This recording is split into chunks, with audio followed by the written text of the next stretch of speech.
Salut tout le monde, c'est Raphaël. Aujourd'hui, j'ai la joie de vous partager l'épisode sur Dieu, notre meilleur ami. C'est un épisode qui pour moi est hyper intéressant, a été en tout cas hyper intéressant d'abord à aborder, parce que j'ai souvent entendu dire pour ma part, ayant grandi dans une famille chrétienne, que Dieu devait, ou se voulait en tout cas, être notre ami, et qui plus est notre meilleur ami. Et je me suis souvent, longtemps en tout cas, demandé ce que ça voulait dire finalement que Dieu était notre ami, quoi. Et du coup, j'étais trop contente de pouvoir en parler avec Clarisse, qui nous partage son témoignage aussi. Et d'ailleurs, merci beaucoup à elle pour nous expliquer comment Dieu est devenu son meilleur ami, en fait, quelque part. J'espère que ça vous apportera autant que ça m'a apporté moi, et que ça vous permettra aussi de voir une nouvelle, ou de découvrir, redécouvrir peut-être même, une nouvelle facette de Dieu. Bonne écoute! On entend souvent dire que Dieu veut être notre ami et qu'il veut même être notre meilleur ami. Donc je suis la première à dire que Dieu est mon ami le plus fidèle, car je sais qu'il est toujours près de moi. Il me soutient dans toutes les situations que je traverse, en étant honnête avec moi en tout temps. Il me dit les vérités que je souhaiterais même pas entendre. Par rapport à ce sujet-là, si vous voulez en savoir un peu plus, je vous invite à écouter l'épisode de la saison sur l'honnêteté et dire la vérité. Mais toutefois, ce qu'on entend par meilleur ami, c'est l'ami avec qui on a la relation amicale la plus proche, la plus soudée, et qu'on va perdre pour rien au monde. Donc aujourd'hui, on va réfléchir à tout ça avec Clarisse. Voilà, pour essayer d'approfondir et voir un petit peu ce qu'on pense de tout ça. Donc Clarisse, qui es-tu? Alors, bonjour à tous, donc je m'appelle Clarisse, je suis étudiante en deuxième année de master de chimie et je sais pas quoi dire de plus pour me présenter. Mais c'est déjà très bien, c'est pas mal. Donc Clarisse, qu'est-ce que tu attends d'un ami, ou qu'est-ce que c'est un ami pour toi? Un ami, c'est quelqu'un sur qui on peut compter, mais il faut que ce soit une relation aussi réciproque. Pour moi, il y a un climat de confiance qui doit s'installer, donc c'est une personne qui doit être digne de confiance, et on doit aussi être digne de confiance pour elle. Un ami, pour moi, c'est quelqu'un qui peut aider en tout temps, conseiller et sans juger aussi. Mmh. Oui, jusque-là, moi, je partage ton avis aussi. Donc, en quoi est-ce que tu dirais que Dieu répond à toutes ces attentes que tu as d'un ami? Je dirais que Dieu répond à toutes ces attentes parce que il a toujours répondu pour moi. J'ai pas mal d'exemples où Dieu a toujours été présent. Parfois, on peut croire que par exemple Dieu nous tourne le dos, mais en fait, c'est nous qui tournons le dos à Dieu plutôt qu'autre chose. Oui, Dieu a toujours été présent pour moi. Ça a toujours été un conseiller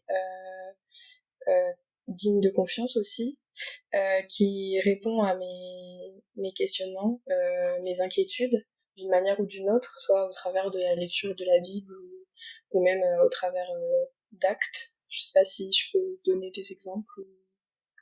Si j'allais te demander justement si tu avais des exemples, comme tu disais au début, tu en avais plein. Ouais, oui, j'en ai, j'en ai plein. Non, oui. Bah là, je suis étudiante, donc quand on commence à rentrer dans la vie étudiante, c'est un peu la période où on est un peu livré à nous-mêmes. Enfin, on se découvre, on quitte un peu le cocon familial. Et par exemple, en 2020, j'ai ma maman qui a été gravement malade. Donc elle a fait un AVC, une rupture d'anévrisme. Et en fait, pendant cette période, c'est vraiment donc dans cette période où j'étais la plus vulnérable, que Dieu s'est vraiment révélé à moi, autant en me donnant la force, en me donnant la paix, mais aussi parce que ce qui est pour moi un véritable miracle, parce que ben quand je suis arrivée à l'hôpital, pour donner un exemple, je suis arrivée, je sais pas si, enfin, on n'est pas forcément familier avec ce genre d'endroit, mais donc elle était en réanimation et c'était un grand couloir et j'ai pu voir, enfin, je l'ai vu dans, dans ma vision, sur le côté, et je l'ai pas reconnue tellement c'était trop une expérience traumatisante et je pensais même que c'était pas elle. Et donc j'ai dit ah, mais Seigneur, vraiment bénis cette famille, bénis-les parce que ça a l'air terrible ce qu'ils vivent. Donc j'ai continué à avancer et ma sœur m'a dit non mais en fait c'est maman là en fait juste là, parce que dans les couloirs de réanimation c'est des grandes baies vitrées pour que les médecins puissent avoir un œil toujours sur tous les patients. Et là je me suis dit que ça allait vraiment être compliqué. Les médecins nous ont dit que c'était un cas clinique très très grave, l'un des plus graves du service à ce moment-là. Et en fait, j'ai pas cessé de prier et j'ai pas douté que Dieu allait agir quelle que soit l'issue. Et en fait, ma maman, c'est vraiment une vraie miraculée parce que les médecins nous ont clairement dit qu'elle sortirait pas indemne de tout ça et que même si elle allait, parce qu'elle était dans le coma, même si elle allait se réveiller, ça allait être une catastrophe. Et en fait, finalement, au bout de 3 mois, elle était remise sur pied et même les médecins ont dit que c'était un miracle. Donc vraiment, même dans les moments de grande détresse, on a toujours, enfin, j'ai toujours pu compter sur Dieu. Oh waouh! Ah ouais, mais c'est ouf cette histoire, vraiment. Ouais. Et juste tu pas obligé de répondre, je sais pas du tout, mais est-ce que, tu senti en tant que que Dieu, en plus d'écouter tes prières, était vraiment présent pour toi, quelque part pour te soutenir ou Oui. pour te consoler? En fait, je me suis vraiment sentie portée parce que donc je faisais mes études à Aix-en-Provence à cette période de ma vie et ma maman habite dans le nord de la France et je me suis vraiment sentie portée quand le médecin m'a appelé à 3 heures du matin pour me dire qu'elle était tombée malade et vraiment j'ai ressenti, je pense qu'à ce moment-là, enfin, c'est vraiment des moments de détresse. On nous apprend quelque chose de terrible et on sait pas trop comment on va réagir. Et j'aurais pu, je sais pas, enfin, ma maman, c'est sur terre, c'est tout pour moi. J'aurais pu totalement perdre les pédales, perdre pied, et j'ai ressenti. C'est bizarre de dire ça, hein, mais quand j'en parle, les gens souvent me disent mais je comprends pas, Clarisse. J'ai ressenti une paix insondable parce que à ce moment-là, quand j'ai appris la nouvelle, j'aurais pu alors, j'ai pris la route justement pour traverser la France, qui était une mauvaise idée sur le coup de la panique, mais vraiment, Dieu m'a donné une paix et une sérénité, et je me suis vraiment sentie portée, et pour moi, c'était quelque chose que j'ai ressenti qui n'était pas une émotion, pas humaine, mais vraiment un sentiment, je me suis vraiment sentie portée et aidée, et donc, oui, à plusieurs moments de ma vie, Mmh. et en fait, pour moi, c'est quelque chose qui se ressent et qui s'éprouve aussi. Ouais, Ouais. Une paix que tu peux pas ouais, voilà, expliquer, c'est en ça. fait, mais t'étais bien, Ouais, en même temps que peut-être paniquée aussi, ce qui est normal. Hem, OK. Donc merci pour cet exemple. Merci, vraiment. En partant du principe que ton meilleur ami est celui vers qui, tu te tournes en premier lieu dès que tu es dans une situation délicate, comme celle que tu viens de donner par exemple, où on a besoin de conseils aussi, est-ce que c'est vers Dieu que tu te tournes en premier? ouais. Bah, du coup, pour l'avoir expérimenté, comme je te l'ai dit tout à l'heure, Mmh dans mh. des vrais moments de détresse, c'est vraiment toujours vers Dieu que je me tourne. Je sais qu'il y a certaines personnes qui ont tendance à en vouloir à Dieu. Moi, enfin, ça m'arrive pas. J'ai plein d'autres failles, mais c'est vrai que quand je suis vraiment désemparée, c'est vers Dieu que je me tourne. Et généralement, enfin, je sais pas, généralement, c'est tout le temps, je ne suis jamais déçue. Parce Mmh. qu'il a toujours une main tendue vers moi. Qu'importe dans quel état je me trouve, je me sens toujours accueillie par Dieu sans jugement. Et ça, c'est vraiment beau. Ouais, de fou. C'est ouf et enfin, surtout dans les moments les plus difficiles, parce que comme tu dis, on peut souvent avoir tendance, à rejeter Dieu, à lui en vouloir. Ouais, Moi, la première, c'est pas tant lui en revouloir, c'est plus, lui en vouloir, c'est plus dire, «Écoute, là, j'ai besoin de digérer la nouvelle et je reviendrai plus tard». Mais ça, du coup, c'est dans les situations «extrêmes» entre guillemets, que je souhaite qu'on traverse pas tous les jours. Mais mais dans tous les jours, par exemple, ça arrive à tout le monde de temps en d'avoir un rendez-vous et de sentir qu'on va être en retard, et là, d'un coup, on panique. Est-ce que c'est vers lui qu'on se tourne ou alors, je sais pas, des petites décisions, en fait, au quotidien qu'on doit prendre et qu'en fait, on aurait besoin de conseils? Est-ce que c'est vers lui que tu vas te tourner en premier? ouais, oui, oui. Donc autant dans les situations extrêmes comme on a parlé, mais aussi, bah, si on considère Dieu comme étant notre ami, c'est notre ami dans les bons moments et les mauvais moments, mais aussi dans les petites choses du quotidien. Mmh. Et c'est vrai que j'ai tendance à me tourner vers lui, même pour des choses qui sont assez futiles, en fait, finalement, quand je suis stressée parce que je trouve pas une place de parking. Ouais, Je me dis, ah Seigneur, je vais être en retard. c'est Mais ça. non, mais même, oui, ouais, de manière générale, dans les petites choses, c'est aussi important d'être toujours accroché à Dieu, même si ça nous semble futile. En fait, je pense que ça compte beaucoup et ça permet d'intégrer Dieu à nos vies. Mmh. C'est ça, de se dire qu'il est là, tout le temps, en Ouais. fait et peut-être même que quelque part, ça aide aussi dans les moments difficiles, plus Mmh. difficiles, à se tourner plus Oui, rapidement vers lui. ouais. Effectivement. C'est sûr qu'on peut pas instaurer une amitié ou un climat de confiance si on vit en Dieu que quand on a quelque chose de terrible qui nous arrive, en fait. Oui, c'est ça. Tu disais, en fait, souvent, on a l'impression que Dieu nous tourne le dos, Mmh. mais en fait, c'est plus généralement nous qui lui tournons le dos. Oui. Comment t'expliquerais enfin, c'est-à-dire, en fait? Parce que, Bah, en fait, ce qui est difficile dans une relation avec Dieu, c'est que c'est vrai que Dieu, on le voit pas forcément dans tous les moments de notre vie. C'est pas comme un ami qu'on peut voir tous les jours. Donc c'est déjà difficile de construire une relation spirituelle, enfin, avec Dieu. Et j'imagine quand tu dis que Dieu nous tourne le dos, mmh, heu, donc on a l'impression que c'est Dieu qui nous tourne le dos, c'est qu'on va, se tourner vers lui parce qu'on a besoin d'aide et tout et puis d'un coup, en fait, ce silence radio, on a l'impression qu'il nous écoute pas, qu'il ne nous répond mmh, pas et en fait, ce que tu disais que je trouve intéressant, c'est que tu disais qu'en fait, c'était pas lui qui nous tournait le dos, mais souvent nous qui lui mmh, tournions le dos et comment, tu ça? Comment tu veux enfin, qu'est-ce que tu veux dire par tourner le dos à Dieu? Parce que comme tu ouais, disais, c'est pas un ami qu'on voit mmh, et c'est quelque chose qui fait que c'est difficile de construire une relation avec lui et c'est là-dessus que tu commençais et j'imagine, oui, que tu dis ça dans le sens où, ben, c'est pas comme un ami qu'on peut appeler et en fait, mmh, il sera présent physiquement ou en tout cas verbalement, on va l'entendre, ouais, on va le voir et on pourra pas remettre en cause, sa présence pour nous, quoi. mmh. En fait, je pense que dans notre perception humaine, parfois c'est possible pas d'oublier que Dieu existe, mais de pas avoir ce réflexe de se tourner vers Dieu parce que premièrement on le voit pas. Ça peut être difficile d'entendre, enfin d'écouter en fait aussi Dieu, de se plonger dans la parole quand on vit des moments difficiles. Quand on vit des moments difficiles, on n'a pas forcément envie de lire la Bible et c'est vrai que bah, c'est des choses qui sont humaines aussi. On peut aussi tourner le dos à Dieu parce que on a certains sentiments, on lui en veut. Si on accepte qu'il est créateur de tout et maître de tout, on peut peut-être lui en vouloir pour certaines choses alors qu'il n'en est pas responsable, mais c'est plus facile aussi pour nous de rejeter la faute sur quelqu'un d'autre. Euh, ouais, et donc pour moi, dans la plupart des... Enfin, on dit que on peut penser que Dieu nous tourne le dos, mais en réalité, je pense que c'est nous qui lui tournons le dos en n'ayant pas ce réflexe d'aller directement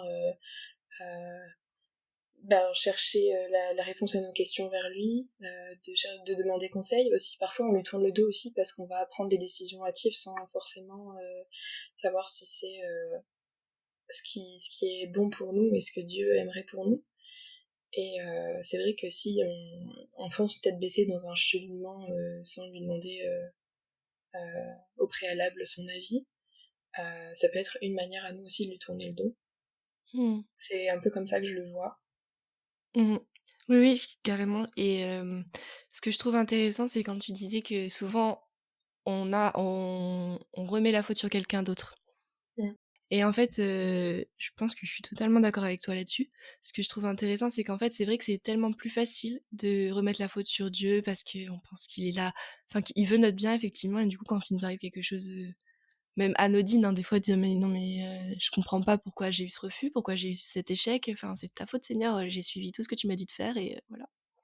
Donc je trouve que c'est facile et c'est très humain et c'est là aussi où je trouve qu'on a un aspect de la où Dieu est notre un véritable ami et qu'il apporte quelque chose de plus, c'est que, si on n'avait pas Dieu, on pourrait remettre la faute sur quelqu'un d'autre, sur un autre ami ou qui nous a pas bien conseillé ou quoi et en fait, cet ami-là, il nous le rendrait. C'est-à-dire qu'il nous en voudrait de lui en vouloir ou dire que c'est de sa faute alors qu'en fait ça l'est pas et alors que là, quelque part, bah, en fait, Dieu, il va juste nous laisser faire et il va pas nous condamner. Ce Mm. que ferait un ami. Enfin, nous condamner, c'est-à-dire, il va pas dire: «Bah, OK, débrouille-toi».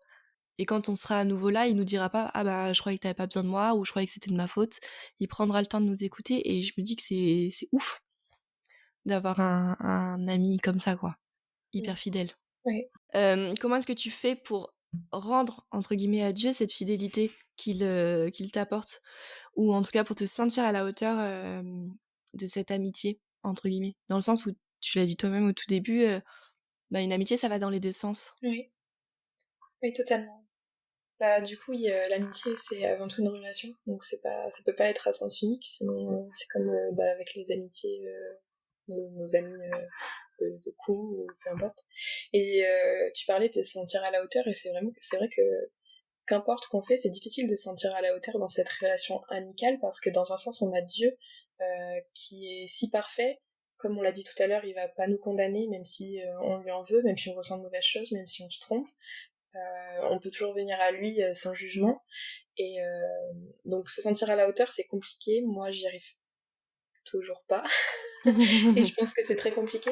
Mais par contre, on peut mettre des choses en place et réussir à en rendre, entre guillemets, cette fidélité, c'est-à-dire, pour moi, c'est comme une amitié terrestre. Pour entretenir cette relation, il faut passer du temps avec donc l'ami en question, il faut passer du temps avec Dieu, que ce soit dans la prière, dans les louanges, dans la lecture de la Bible. Pour moi, oui, il y a vraiment cette notion de, pour entretenir la relation, on doit passer du temps avec Dieu, et c'est ce qui permet aussi de, bah, à la fois de rendre cette fidélité, mais aussi d'instaurer ce climat de confiance. Et si on a l'habitude d'avoir une relation avec Dieu, ce sera plus facile aussi dans les moments compliqués de se retourner vers lui. Euh, et même, oui, et même dans les moments de tous les jours, en fait. Mmh. En fait, tu me dis aussi ce qui est compliqué, enfin, mais tu l'as un peu dit, tu as touché du doigt. C'est vraiment ce côté-là de, Dieu, il a pas besoin de nous, en fait, quelque part. Mais nous, on a besoin de lui. Et du coup, en fait, on va s'attendre à lui Mhm. euh, dans les moments difficiles, mais même dans les moments faciles, parce qu'en fait, là, on a parlé que des périodes très difficiles. Oui, Mais il est aussi là dans les moments où tout va bien. Et en fait, quelque part, c'est là aussi où je me dis, mais c'est pas... C'est difficile quelque part de rendre cette amitié. Comme tu l'as dit par exemple au tout début, on attend d'un ami qui ne nous juge pas. Comme on l'a dit de Dieu, bah c'est le cas, il ne nous juge pas, il ne nous condamne même pas quand il pourrait clairement le faire, en tant qu'ami quoi. Et pour autant, ben, de la connaissance que j'ai de Dieu, je me dis mais j'ai pas le droit de oui, le juger. Mais pour autant, est-ce que ça nous arriverait pas aussi, tu vois ce que je veux dire ou pas? ouais, ouais, ouais. Non, mais je pense que oui, parfois, un s- ouais, oui, jugement, c'est un mot fort, mais je suis assez d'accord avec toi. Et humainement, parfois, on ressent des choses aussi. Et parfois, peut-être qu'on essaie aussi de se mettre à la place de Dieu et Mhm. de... Oui, c'est une question qui est compliquée pour moi aussi, parce que enfin, pendant longtemps, je me suis posé des questions et j'essayais toujours de rationaliser en fait ce que Dieu pouvait penser, et de me dire oui, mais bon, c'est peut-être mieux de faire comme ça ou comme ça, parce que et en fait, les chemins de Dieu ne sont pas nos chemins, ses voies ne sont pas nos voies, et c'est vraiment euh, difficile en tant qu'être humain de bah de pas oui, comme tu dis, de pas juger, de pas critiquer ou émettre une quelconque opinion sur pourquoi les choses sont comme ça et pas autrement. C'est difficile de se dire que nous, on a notre vision, mais que Dieu a une vision totalement différente, et qu'il a aussi le recul. Mais après, je pense qu'on doit aussi lâcher prise avec ça aussi. Et on peut voir parfois dans notre vie que, bah, par exemple, Dieu m'emmène, enfin, je sais pas, dans mes études. Là, Mm. actuellement, j'ai pris tel chemin, et il y a 3 4 ans, je savais pas pourquoi je vivais telle chose, enfin, oui, pourquoi je vivais ces choses-là dans mes études. Et aujourd'hui, maintenant, avec 4 ans de recul, j'arrive à comprendre. Donc en Mm. fait, ouais, je pense on doit aussi lâcher prise et se dire que, au lieu de juger Dieu, on doit vraiment lui faire confiance. Et c'est ça qui est aussi difficile en tant qu'être humain. Oui. C'est ça. Mais du coup, ça me fait penser à tout ça. J'aurais peut-être dû te poser la question au tout début du podcast, tu vas me dire, mais peut-être que c'est plus pertinent aussi de la poser maintenant. Comment tu définis un meilleur ami, toi personnellement? Euh, un meilleur ami, pour moi, c'est... ah, j'ai plein d'amis, mais j'ai vraiment des amis qui sont un peu privilégiés. Et pour moi, les meilleurs amis sont des amis justement privilégiés, vers qui on va avoir envie de se tourner bah, préférentiellement. Euh, je sais pas si t'es d'accord avec moi, du coup, mais par exemple, quand j'ai une bonne nouvelle, et que je veux par exemple prendre mon téléphone et prévenir quelqu'un, je vais davantage me tourner vers mes amis privilégiés. Enfin, je vais pas annoncer ça à tous mes amis, bien que certaines Mm. personnes sont mes amis aussi. Mais c'est vraiment faire passer au premier plan. Je pense que le meilleur ami, c'est l'ami qui passe au premier plan, en fait. C'est comme ça que je le vois. Et de ça, par exemple, la bonne nouvelle que tu as partagée à tes amis, Dieu en fait partie aussi. C'est vrai que oui. Ouais. J'essaie souvent de prendre le temps de remercier Dieu aussi. Mm, Parce que mm. on a beaucoup parlé de moments difficiles, mais il faut pas oublier aussi de remercier et d'être reconnaissant pour ce que Dieu fait pour nous. Et ouais, je pense qu'il faut aussi rendre gloire à Dieu dans les bons moments aussi. Et Mm. il y a plusieurs types de personnes. Il y a ceux qui sont justement qui font appel à Dieu dans les mauvais moments, mais une fois que Dieu a agi, ils ont du mal à être reconnaissants. Et puis il y a ceux qui y arrivent. Et peut-être que c'est encore plus difficile d'avoir Dieu comme meilleur ami quand on est dans les bons moments, parce qu'on a tendance peut-être à l'oublier parce qu'on a, enfin, humainement moins besoin. Oui. Non, je trouve ça intéressant quand même de poser la question parce que tu vois, je pense que universellement, la réponse que tu as donnée, elle est, bah, elle est assez commune pour tout le monde, entre guillemets, sur les amis plus proches. Et en fait, je réfléchissais sur le fait que comment avec Dieu on peut rendre ça euh, identique quelque part, entre guillemets, et c'est ce que c'est la question à laquelle on essaye de répondre depuis le début. Et en fait, je pensais, donc, la personne que j'appelle ma meilleure amie, euh, en fait, je pense que à l'heure d'aujourd'hui, elle sait pas que je l'appelle encore ma meilleure amie, mais à la base, on se connaissait, on passait énormément de temps ensemble, on se confiait beaucoup de choses, on était les premières conseillères l'une de l'autre.